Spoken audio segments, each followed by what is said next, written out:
से जानते हैं, ये बारहा मैं बता चुका हूँ और अपने कई बयानों में इस बात को मैं जाहिर कर चुका हूँ कि मुसलमान भारत में 1947 के बाद थर्ड क्लास सिटीज़न बन चुका है, जिसको यहाँ पर अभी फ़िलहाल जो है मोदी जी के आने के बाद ही ये जो है उजागर हुआ, लाइसेंस मिल गया मोदी जी की तरफ से या आरएसएस बीजेपी की सरकार आने की वजह से लाइसेंस मिला, थर्ड क्लास सिटीज़न बन गया।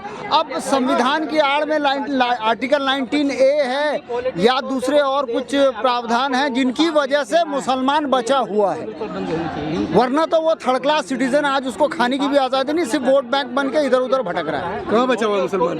नहीं, बचा हुआ मतलब जिंदा लाश है, घूम रहा है और क्या। कभी कोई उसको हिंदू बना देता है, कभी रोड में खड़े ये अगर नमाज पढ़ रहा हो तो आगे पीछे से लात मार देते हैं पुलिस वाले। कभी कावड़ यात्रा के नाम पर तो सबको जाने देंगे, लेकिन अगर नमाज पढ़ ले सिटीजन कैसे हुआ थर्ड क्लास? इसलिए कि देखिए किसी भी देश में किसी भी व्यक्ति कौन असदुद्दीन ओवैसी ने कहा जय फलस्तीन, इसमें कौन सी बड़ी बात है? बहुत बुरी बात है। क्या चाहिए? तो बस वो खाली बोल दिया थर्ड क्लास तो हम है। हमें खाने की आज़ादी नहीं है क्या? हमें खाने की आज़ादी है? अखलाक को खाने की आज़ादी थी, क्यों मारा गया? अखलाक को खाने की आज़ादी थी तो क्यों मारा गया? मेरे सवाल का जवाब दे दें आप। नहीं, आप जो कह रहे हैं खाने की आज़ादी नहीं है, फ्री राशन दे रही सरकार, वो तो काहे का फ्री राशन? मुझे तो नहीं मिलता भाई, मैं खुल क्या कह रहा हूँ, मुझे नहीं मिलता, झूठ बोल रही है। ना 15 लाख आए अकाउंट में, ना फ्री राशन मिल रहा है, ना किसानों को सम्मान निधि मिल रही है, कुछ नहीं मिल रहा फ्री राशन। अरे काहे का नहीं? मोदी जी ने बोला 15-15 लाख भी एक आदमी के अकाउंट में आएंगे, झूठ है यार, सब झूठ है। आप मोदी मीडिया वाले केवल नहीं, देखिए आप लोग का क्या है ना, अंबानी अडानी से पैसा लेके सिर्फ आप जो है ना चाटुकारिता करो, पत्रकारिता करो। हाँ, करोड़पति हो गए ना आप लोग। बिल्कुल बिल्कुल, अंबानी अडानी से पैसे। एनडीटीवी किसका है? आप जो सवाल कर रहे हो वही है ना? नहीं, उससे क्या है, जितनी मीडिया है सबको, और रूल के हिसाब से कोई भी पूंजीपति मीडिया को नहीं खरीद सकता, लेकिन आप लोगों को खरीदा गया। आपका परसेप्शन ही वही रहता है। ये गलत बात है। आप बोल सकते हैं, साबित नहीं कर सकते। जी, मोदी जी ने 15 लाख दिया ही नहीं। मोदी जी ने बोले थे ना 15 से 20 लाख रुपए आ जाएंगे, वो तो साबित छोड़ो, कुछ भी नहीं। 2 करोड़ रोजगार, जुमला कह रहे हैं। जुमला, जुमलेबाज हैं आप लोग, है ना, जुमलेबाज हैं, ये आप कह सकते हैं। तो ये जुमला हुआ है। मुसलमान भारत में थर्ड क्लास सिटीजन है और उसका सोल्यूशन मैं ये समझता हूँ, जहाँ तक संविधान की बात है, संविधान जो है अब इसमें बहुत सारे ऐसे लूप फॉल्स थे जिसकी वजह से हमारे जो पेरियार रामास्वामी नावकर थे उन्होंने भी इसका जो है विरोध किया था, इसको तो बाकायदा जला भी दिया था। ठीक है ना, आज भी संविधान के लिए जो है होता है, कुछ एक उसके क्लॉजेस हैं जिसकी वजह से आदमी बचा हुआ है, वरना तो संविधान में वाकई कुछ ऐसी चीज़ें हैं जिस पर बैठने वाले लोग जो हैं चूँकि गैर सामाजिक हैं, असामाजिक हैं, दूसरों को हक देना नहीं चाहते, इस वजह से ये लोग जो है उसको ख़त्म कर रहे हैं। तथ्यात्मक बात आप कर ही नहीं रहे। हाँ, कैसे हक नहीं दे रहे हैं? कौन क्या हक दिया आपको? क्या मुसलमानों की आबादी, एक मिनट, अच्छा, मुसलमानों की आबादी भारत में लगभग 20% के है, रिप्रेजेंटेशन सिर्फ 4%, सिर्फ 25 से 26 सांसद हमारे हैं। इसका क्या कारण है? किसकी गलती किसकी है भाई? संविधान ने हमको दिया ही नहीं वो।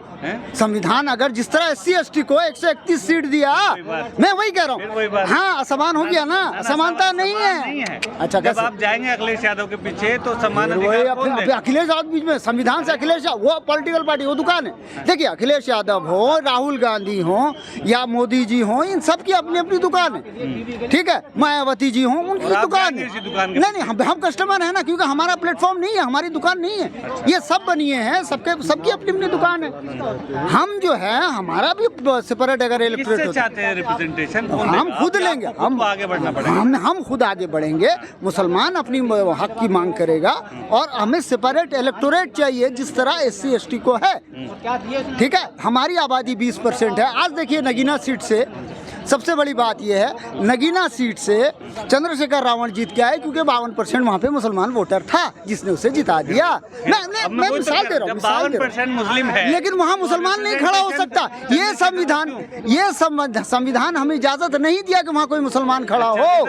हाँ जी, यही रिजर्वेशन हमें चाहिए। वो रिजर्वेशन नहीं है, रिप्रेजेंटेशन है। पहली बात तो ये जान लो, रिजर्वेशन एक भीख है। मैं कह रहा हूँ रिजर्वेशन एक भीख है, रिप्रेजेंटेटिव एक्ट के तहत उसे मिला है। रिजर्वेशन भी कैसे है? रिजर्वेशन वीक है, अभी अगर वो हटा दें तो फिर आप उसके ना खिलाफ खड़े ना हो जाओगे। रिप्रेजेंटेशन देना है, रिजर्वेशन नहीं। उनको प्रतिनिधित्व का अधिकार है। प्रतिनिधित्व का अधिकार, वही मैं कह रहा हूँ, रिप्रेजेंटेशन और रिजर्वेशन फर्क है। जिस तरह हाँ रिजर्वेशन भारत में है, कॉलेजियम में रिजर्वेशन है, ठीक है, वो ये ब्यूरोक्रेसी में रिजर्वेशन है लेटरल एंट्री के जरिए से, ठीक है ना। और उसके बाद बहुत सारी मंदिरों में रिजर्वेशन है, बहुत सारी जगहों पे ऐसे रिजर्वेशन है। ये रिजर्वेशन खत्म होना क्या चाहिए। कहेंगे बाबा साहब की जो प्रतिमाओं को शिफ्ट कर दिया गया है? जी तो क्या लगता है देखिए मैं आपको बता दूं, सिर्फ बाबा साहब की प्रतिमा नहीं, महात्मा गांधी की भी, शिवाजी महाराज की भी, है ना, और महापुरुषों की भी हटाई गई है। और वो तो हटाना मकसद था, लेकिन ये जो संविधान को ख़त्म कर रहे हैं और इसको ये कर रहे हैं, है ना, जो ये क्या नाम, अब लोगों के हकूक़ को छीन रहे हैं, रिप्रेजेंटेशन का, रिजर्वेशन का जो हकूक़ छीन रहे हैं, उसका विरोध प्रदर्शन है। ये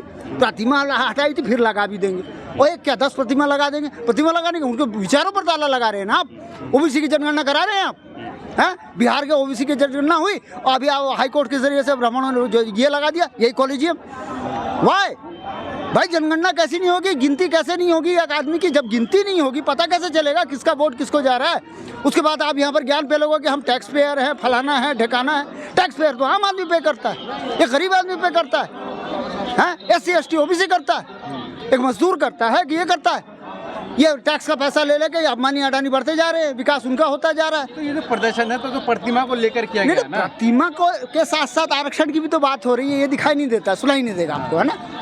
खाली प्रतिमा से मतलब नहीं, हम कोई हिंदू नहीं है, ये कोई हिंदू नहीं है, बाबा साहब के मानने वाले हिंदू नहीं है ये कि मूर्ति में जाके प्राण प्रतिष्ठा कर रहे हैं 22 जनवरी की तरह। पत्थर में डाल दिया प्राण प्रतिष्ठा, मोदी जी जाके पत्थर में प्राण प्रतिष्ठा कर दिया। आर्टिकल को वहीं पर तो संविधान को खत्म कर दिया उन्होंने। आर्टिकल 51A का सत्यानाश हो गया। पत्थर में प्राण प्रतिष्ठा कहीं होती है, लेकिन हो जाता। मोदी है तो मुमकिन, थैंक यू। मोदी है तो मुमकिन है।